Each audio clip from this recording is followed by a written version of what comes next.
क्या हर त्याग वास्तव में वैराग्य होता है? क्या हर कर्म बंधन देता है?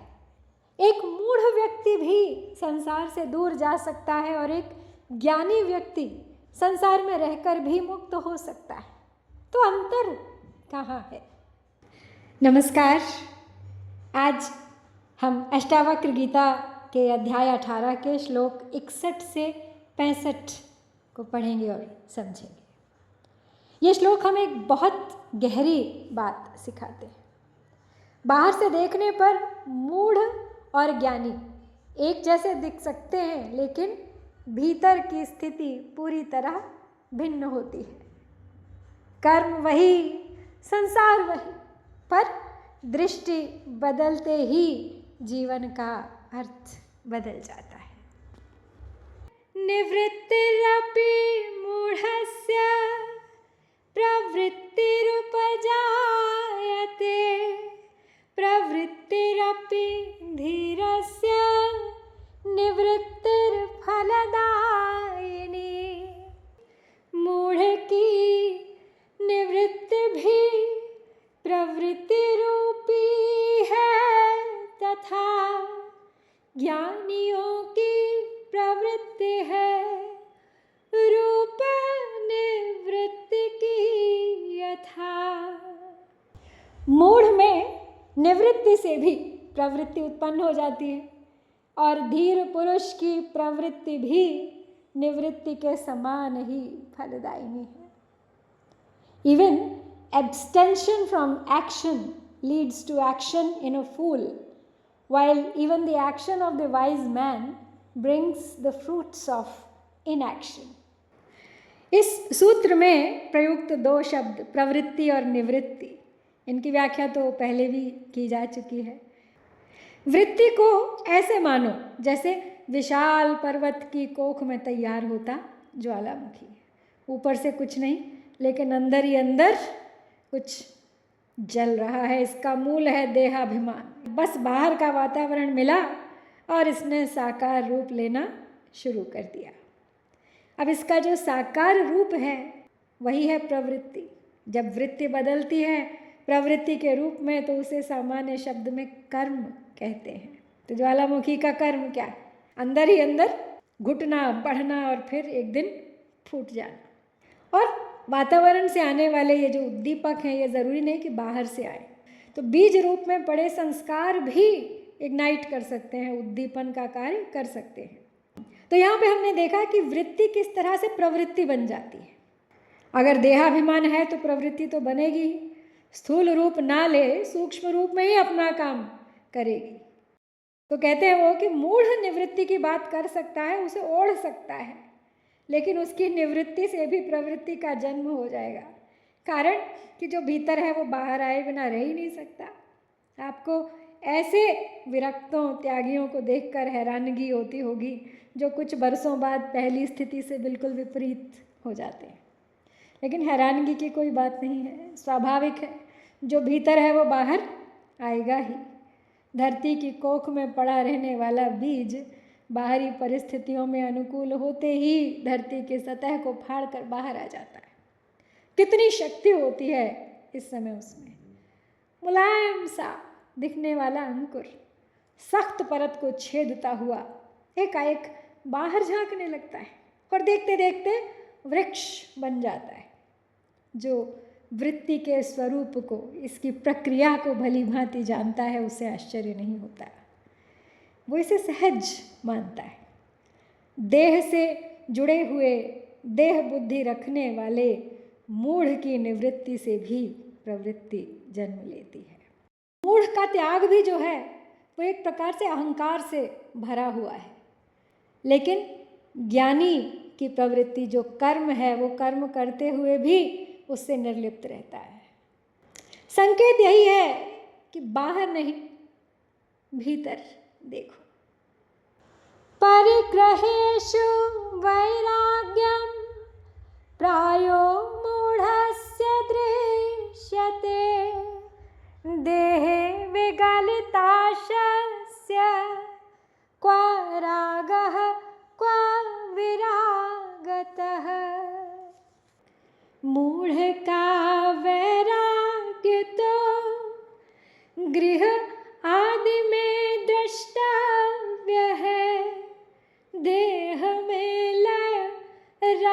धीर का ब्रह्म ही गंतव्य है। अज्ञानी पुरुष प्रायः ग्रह आदि पदार्थों से वैराग्य करता दिखाई देता है, पर जिसका देह अभिमान नष्ट हो चुका है, उसके लिए कहाँ राग और कहाँ विराग। A fool often shows aversion towards his belongings, but for him whose attachment to the body has dropped away, there is neither attachment nor aversion. जो समझे कि मैं सफ़र कर रहा हूँ, यात्रा तय कर रहा हूँ अपनी मंजिल की ओर, लेकिन मंजिल से दूरी बढ़ा रहा हो, वास्तव में समझ रहा हो कि तैर कर पार हो रहा हूँ, लेकिन डूब रहा हो गहरे में, सोच रहा हो कि बंधन से मुक्त हो रहा हूँ, लेकिन वास्तव में बुरी तरह से अनगिनत पाशों में जकड़ा जा रहा हो। इन सभी को क्या कहेंगे आप? ये सभी मूढ़ हैं, जो समझ रहे हैं हो उसके विपरीत रहा है। बस इसी बात को स्पष्ट कर रहे हैं अष्टावक्र जी कि मूढ़ को परिग्रह में वैराग्य की भावना दिखती है। परिग्रह अर्थात त्याग। तो मूढ़ की कुछ ऐसी ही स्थिति है। एक प्रकार का गणित यहाँ पे कुछ इस तरह का भी बनता है कि वो कहता है कि मैं तो धन को हाथ नहीं लगाता, धन का क्या उपयोग है, धन में क्रय शक्ति ही तो होती है, बस इतना ही ना। लेकिन यदि उसे बिना धन को हाथ लगाए सब वस्तुएं मिल रही हों, तो धन का स्पर्श करके वो करेगा क्या? कहलाने को ज्ञानी, लेकिन प्रायः मूढ़ का यही लक्षण दिखाई देता है। तत्वज्ञानी की आशाएं क्योंकि समाप्त हो गई हैं, इसलिए उसे ना तो राग से कुछ लेना है ना वैराग्य से, लेकिन मूढ़ आशा के बीच झूलता हुआ इसीलिए परिग्रह में वैराग्य को देखता है। दिखाई उसे दोनों दे रहे हैं। तो मूढ़ का वैराग्य बाहरी है, घर छोड़ना, वस्त्र बदलना, और ज्ञानी का वैराग्य भीतरी है, देह से भी आसक्ति नहीं। कि मन से जो त्याग हो जाए वही सच्चा त्याग है। भावना भावना सक्त दृष्टिर्मूढ़स्य सर्वदा भाव्य भावनया सातु स्वस्थस्या दृष्टिरूपिणी। भावनाया भावना में मूढ़ जन आसक्त है, किंतु ज्ञानी जन की दृष्टि आत्मा अनुरक्त है। अज्ञानी की दृष्टि सदा भाव या अभाव में लगी रहती है, पर धीर पुरुष तो दृश्य को देखते रहने पर भी आत्मस्वरूप को देखने के कारण कुछ नहीं देखता। The mind of the fool is always caught in an opinion about becoming or avoiding something. But the wise man's nature is to have no opinions about becoming and avoiding. अत्यंत महत्वपूर्ण है ये सूत्र। वैसे तो इस ग्रंथ का एक एक सूत्र महत्वपूर्ण है, लेकिन कुछ हैं जो एक नया ही दृष्टिकोण प्रदान करते हैं बहुत सारी चीज़ों को समझने के लिए। दृष्टा, दृश्य और भाव, अभाव, इन शब्दों का प्रयोग इस ग्रंथ में पहले भी बार बार किया गया है, लेकिन यहाँ पर इन्हें एक अलग रूप से लिया गया है। यहाँ भाव अभाव का प्रयोग हाँ और ना के अर्थ में नहीं, उपयोगिता और अनुपयोगिता के रूप में किया गया है। संसार के पदार्थों को परलोक में मिलने वाले पाप पुण्य आदि फलों को संसारी सुख दुख की तराजू पर उपयोगी अनुपयोगी के रूप में तौलता है। इसी अर्थ में वो किसी को सार्थक कहता है, किसी को निरर्थक कहता है। आज जो वस्तु उसके लिए सार्थक है, काम की है, वही कल निरर्थक, मानो कूड़े कचरे की तरह वो नकार देता है उसे। वो कहीं भी चला जाए, कैसी भी परिस्थिति क्यों ना हो, वह उसे भाव अभाव में से किसी एक पर ही टिकाने की कोशिश करता है कि ये काम का है या बेकार है। ऐसा करना ही मूढ़ता है। लेकिन महर्षि कहते हैं कि जो स्वयं में स्थित है वो क्या करना चाहिए ऐसा जानता परखता हुआ भी दृश्य को देखता नहीं। वो देखता है, इंद्रियों द्वारा उसकी असलियत को भी जानता है, लेकिन वो समझता है कि जो दिख रहा है वो सच्चाई नहीं है, सच्चाई उससे आगे। शीशे के गिलास में पानी भरा है और उसमें रखी है एक सीधी लंबी लकड़ी, तो प्रकाश का ही तो खेल है, रिफ्रैक्शन। पानी में रखी लकड़ी टेढ़ी दिखाई देती है, कोई उसे निकाल कर देखता है, फिर से उसे गिलास में रख कर देखता है, अब भी टेढ़ी दिखाई दे रही है। लेकिन जो जान गया कि उस टेढ़ी लकड़ी को, उसके सच्चे सीधेपन को और उस कारण को, उसको टेढ़ी दिखती हुई भी सीधी ही दिखाई देगी। जो स्वस्थ है वह दृश्य को देखता है और उसे भी जो उसका दृष्टा है। जागा हुआ स्वप्न के दृश्य को भी देखता है और साथ ही उसके दृष्टा को भी देखता है। वो ये जानता है कि उस दृश्य को देखने वाला दृष्टा से वह दृष्टा बिल्कुल अलग है जो इन दोनों का दृष्टा है। तो स्वस्थ होने का अर्थ है दृश्य जगत के साथ ही अपने अस्तित्व की अनुभूति। तो मूढ़ व्यक्ति सोचने या ना सोचने में ही फंसा रहता है। ज्ञानी इन सब से ऊपर उठकर आत्मा में स्थित हो जाता है। तो करना क्या है हमें कि विचारों से परे हो जाओ, सार्थकता निरर्थकता से परे हो जाओ। सर्वारंभेषु निष्कामो यश्चरेत् बालवन् मुनिः न लेपस्तस्य शुद्धस्य क्रियमाणे अपि कर्मणि। करे बालवत् व्यवहार ज्ञानी कामनाओं से परे प्रारब्धवश रत कर्म रत्ना भावनाओं को करे। धीर पुरुष यानी धैर्यवान सभी कार्यों में एक बालक के समान निष्काम भाव से व्यवहार करता है। वो शुद्ध है और कर्म करने पर भी वो उनसे लिप्त नहीं होता। For the seer who behaves like a child without desire in all actions, there is no attachment for such a pure one, even in the work he does. Shri Krishna ने भगवद गीता में कुछ ऐसी बात कही है, लेकिन उसका संदर्भ भक्ति से है। सर्वारंभ परित्याग्रीव यो मद्भक्तः समे प्रियः, अर्थात मुझे वह भक्त प्रिय है जो सब प्रकार के आरंभ का परित्यागी है। उस आरंभ का मूल स्वयं को नहीं मुझे मानता है। या महर्षि इसे निष्काम कर्म के संदर्भ में या ज्ञान के संदर्भ में कह रहे हैं। तो नासमझ पहले उपेक्षा करता है, जब समस्या बढ़ जाती है तो उसके निराकरण की चिंता करता है, जबकि बुद्धिमान रोग का उपचार उसके प्रारंभिक लक्षणों के प्रकट होने पर ही करता है। वह रोग के बढ़ने की प्रतीक्षा नहीं करता।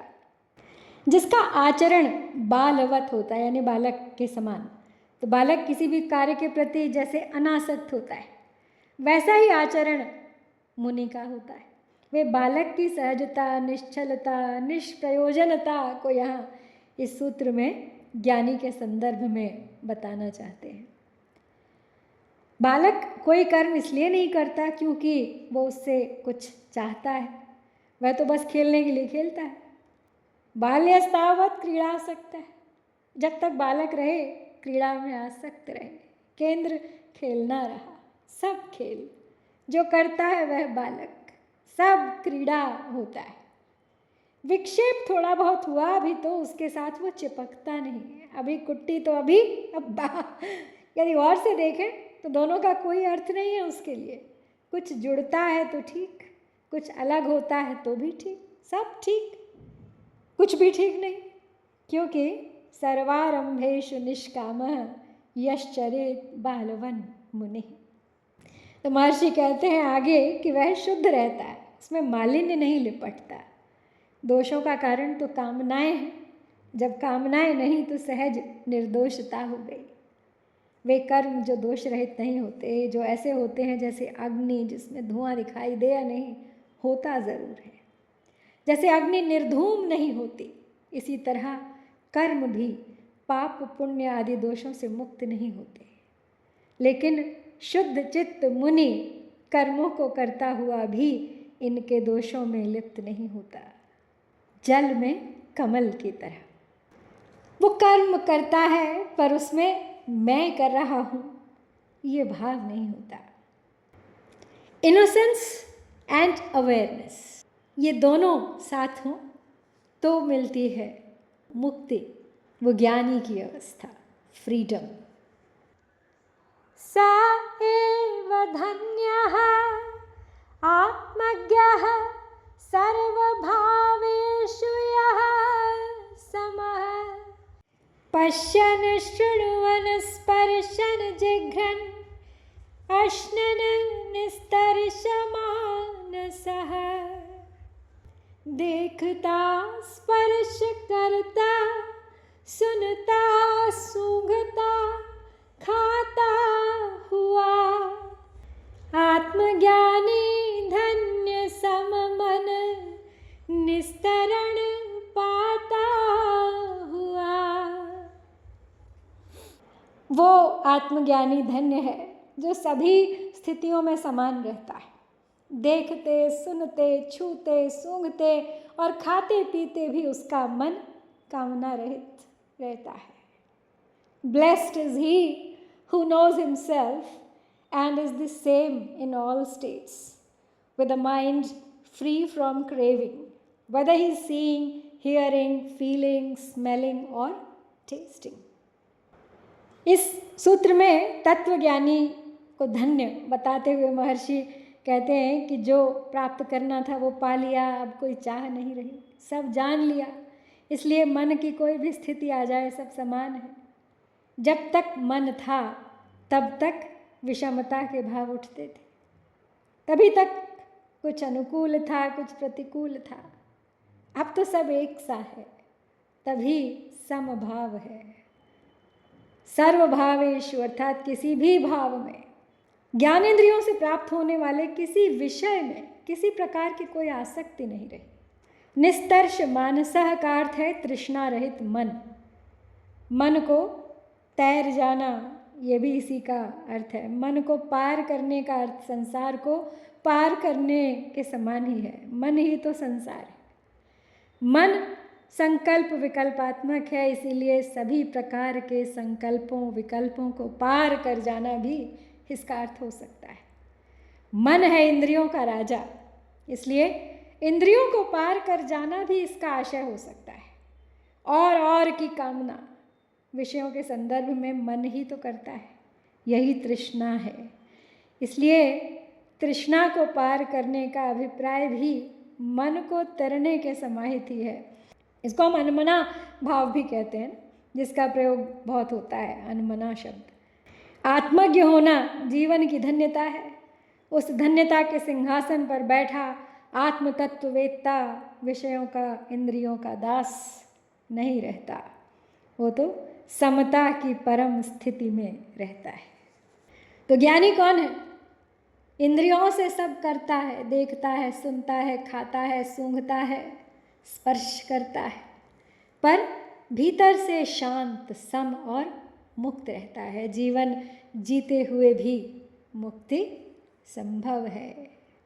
तो बस इन 5 श्लोकों के माध्यम से अष्टावक्र हमें यही बताना चाहते हैं कि मूढ़ और ज्ञानी में क्या अंतर है। मूढ़ की हर क्रिया, उसका त्याग भी अहंकार और आसक्ति से भरा होता है, और ज्ञानी की हर क्रिया संसार में रह के भी निवृत्ति से, डिटैचमेंट से भरी होती है। मूढ़ व्यक्ति अपने विचारों, भावनाओं, त्याग, वैराग्य, इन सब की सार्थकता और निरर्थकता में ही उलझा रहता है। आज कुछ तो कल कुछ हो जाता है, लेकिन ज्ञानी व्यक्ति केवल आत्मा में स्थित रहता है और कर्म अपने आप होते रहते हैं।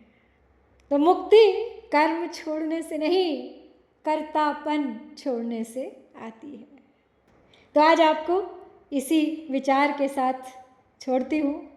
सोचिए, क्या मैं जो भी कर रहा हूँ, त्याग या कर्म, वो वास्तव में स्वतंत्रता से आ रहा है, या कहीं ना कहीं अहंकार और पहचान से जुड़ा हुआ है। सोचिए कि मैं कर्म कर रहा हूँ या कर्म मुझसे हो रहे हैं। ज्ञानी संसार को नहीं छोड़ता, वो केवल स्वयं को संसार से अलग देखना छोड़ देता है, क्योंकि संसार उसका अपना मन है। बाहर भले ही कर्म दिखे, भीतर जो शांत है, यही अंतर है मूढ़ और ज्ञानी में। तो सोचिए आपके कदम किस दिशा में बढ़ रही है। शीघ्र लौटूंगी अगले 5 श्लोक लेकर, आज ही के दिन अगले सप्ताह। प्रतीक्षा कीजिएगा, बने रहिए इस यात्रा में मेरे साथ अंत तक। हरि ओम तत्सत। जय भारत।